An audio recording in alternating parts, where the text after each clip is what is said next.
Hello दोस्तों, मेरा नाम विष्णु कुमार है और मैं 2022 से स्टॉक मार्केट में काम कर रहा था। मैं आज आपको अपनी जर्नी शेयर करने वाला हूँ कि स्टॉक मार्केट में मेरे साथ क्या-क्या हुआ। हो सकता है इससे आपको बहुत ज़्यादा सीखने को मिले। मैंने जो स्टार्टिंग करी थी, समय पहले मैंने टाटा का शेयर लिया था। एक शेयर जब 300 कुछ रुपए पर चल रहा था। वो शेयर जब मैंने लिया तो वो शेयर मेरा बढ़ते बढ़ते 700 कुछ रुपए तक हो गया था। फिर मैंने उसको सेल कर दिया। उसके बाद मैंने 20,000 रुपए से स्टॉक मार्केट में एंट्री ली। एंट्री किस चीज में ली? मैंने एंट्री पहले ली थी इन्वेस्टमेंट में। इन्वेस्टमेंट मैंने 20,000 रुपये ही करी थी। उसके बाद में मैं इंट्राडे करने निकला था इक्विटी में। हल्का हल्का उसमें लॉस भी हुआ 500-600 रुपये का। उसमें ह्यूज लॉस मेरे को नहीं हुआ था। फिर आपने यूट्यूब पे so called YouTuber for finance के जो आप देखते हो, बहुत काला मामला है।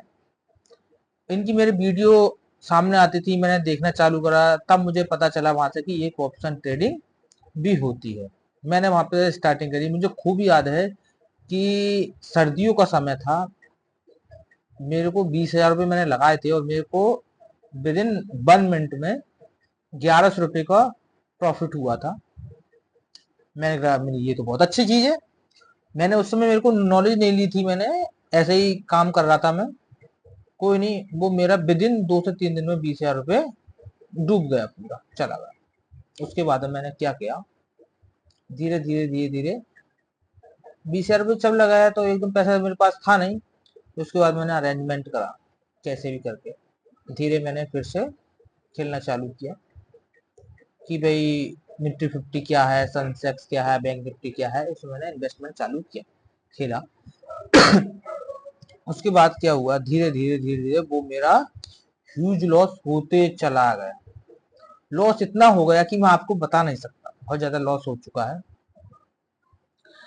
अब मैंने नॉलेज तो गेन नहीं की थी, ये मेरी गलती है कि मैंने नॉलेज नहीं ली थी मार्केट से।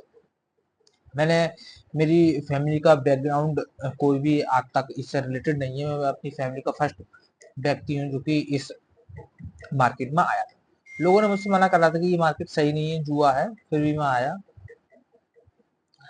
अब इसके बाद में क्या हुआ, जब मेरा 20,000 रुपये लॉस हो गया इसे रिवर करने के चक्कर में मैं और पैसा इसमें लेकर आया। जब और पैसा इसमें लेकर आया, वो पैसा फिर डूबा। हमें यही नहीं पता था कि एक्सपायरी में ऑप्शंस जीरो होते हैं। बिल्कुल महामूर्ख वाला काम। लॉस हुआ।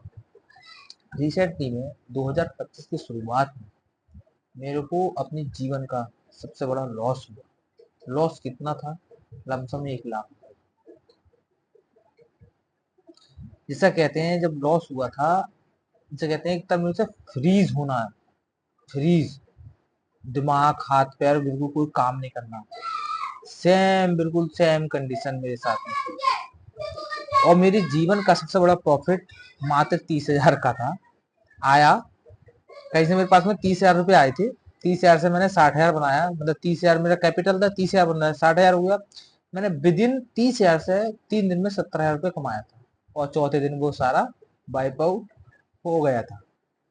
मुझे विश्वास था कि यहाँ से मैं सर्वाइव कर पाऊंगा, सर्वाइव करूंगा। दिखते दिखते दिखते दिखते मार्केट ही समझ में नहीं आ रहा कि व्यक्ति करे क्या इसमें। ये सारे फेज चलते चलते चलते इतना डिप्रेशन, परेशान, सब कुछ हुआ। सुसाइड करने का भी सोचा कि क्या करें, अब क्या रखा है, कुछ नहीं। फिर बचपन से ही एक भगवान की तरफ श्रद्धा थी, तो थोड़ा सा झुकाव प्रेमानंद जी महाराज की तरफ हो गया। भगवान के नाम का सहारा लिया। फिर उस चीज से मैं निकल के आया था। ये सब घटनाएं बहुत हुई, नए ट्रेडर को ये सब झेलनी पड़ती हैं। अभी तो खैर मैं मार्केट से आउट हूँ, अभी बिल्कुल नहीं कर रहा हूँ। पैसे पैसे नहीं है, सारा लॉस कर चुका हूँ। और कंडीशन आप बैकग्राउंड मेरा देख ही रहे हो कैसे मैं अभी सरवाइव कर पा रहा हूँ। ये सारी चीजें हैं। बहरहाल, मेरी आप सभी लर्नर्स और अर्नर्स जो पैसा मार्केट में बना रहे हैं और जो गवा रहे हैं, उनसे एक रिक्वेस्ट है, अगर आप इस मार्केट को करते हो, नंबर फर्स्ट, पैसा अपनी मेहनत का यूज करना। आप मार्केट कर रहे हो तो आपकी फैमिली को पता नहीं हो। दूसरी बात, पैसा किसी से उधार, लोन, कुछ भी लेकर आपको ट्रेडिंग स्टॉक मार्केट में नहीं लगाना है। तीसरी बात, जो आपको सो कॉल्ड यूट्यूबर, इन्फ्लुएंसर गाड़ी वगैरह दिखाते हैं, आप कभी इनको चेक करना। चेक कैसे करोगे आप? कि आज इन्होंने 5 लाख का लॉस कर दिया, जो कि हम जैसे लोग लमसम लमसम 2 से 3 साल में 5 लाख रुपए कमाते हैं मेहनत से। वो विदिन एक दिन में 5 लाख लॉस करने के बाद कल भी उनके पास में कैपिटल है कि वो ट्रेडिंग कर जाए। अगले दिन भी अगर उनके पास में 10 लाख का लॉस हो जाता है, तीसरे दिन भी उनके पास में कैपिटल है कि वो और ट्रेडिंग करे। अगर तीसरे दिन भी लॉस होता है, उनके पास और भी कैपिटल है। रिटेल ट्रेडर हम जैसे लोग मार क्यों खाते हैं? हमारा एक दिन में ही कैपिटल वापस हो जाता है, सब खत्म, जीरो हो जाता है। ये सारी बात आपको ध्यान रखनी है। अब इसे आप छोड़ कैसे सकते हो?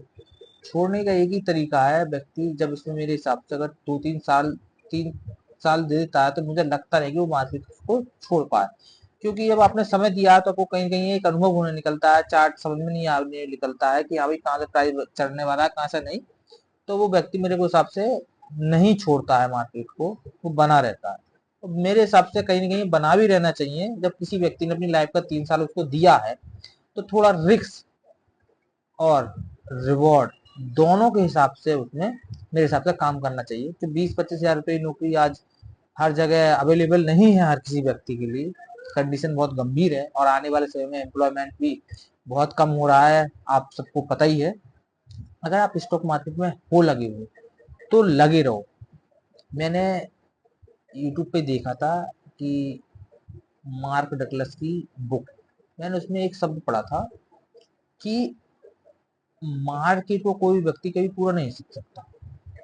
तो सबसे अच्छा तरीका उन्होंने बताया था कि जो भी आपने सीखा है उस पे ही आपको लगातार वर्क करना। जैसे ब्रूस ली ने एक स्टेटमेंट पास आउट किया था कि मुझे 100 कराटे जिसने सीखे उससे डर नहीं है, जिस व्यक्ति ने एक कराटे पर 100 बार प्रैक्टिस करी है उससे मुझे डर है। तो इसीलिए अगर हमने रेजिस्टेंस सीखा, हमें रेजिस्टेंस पे वर्क करना चाहिए, उसी पे ओनली, किसी पर नहीं। अगर हमने ईएमआई वगैरह जो भी XYZ सीखा है, हमें उसी पर लगातार वर्क करना चाहिए। ये मेरी लर्निंग है। और दूसरी लर्निंग क्या है कि एक साइकोलॉजी मेंटेन करते रहना चाहिए।